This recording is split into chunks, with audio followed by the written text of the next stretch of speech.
Hello friends, in this quick tutorial I'm gonna be walking through how to unfriend all Facebook friends in one click. But before getting started this video, make sure to subscribe how to unmin it. So first of all, you have to open a browser and open Facebook and open a new tab and search here tools for Facebook and open the second link, and we need to add this extension to our Google Chrome browser. So click on add to Chrome, add extension,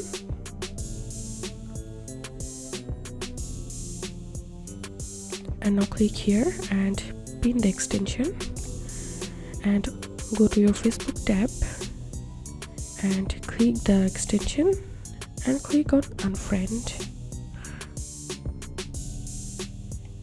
and here you will get your all the friend.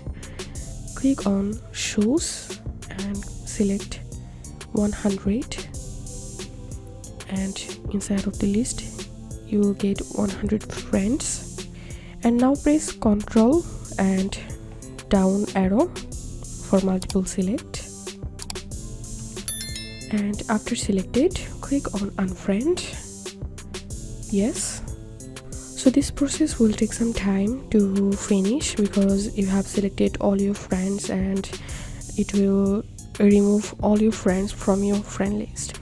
If you have any questions, feel free to post in description. If you think to see more WordPress videos, please check the links in descriptions. If this video helped you, give a thumbs up and please consider subscribe how to unmin it. Thank you for watching.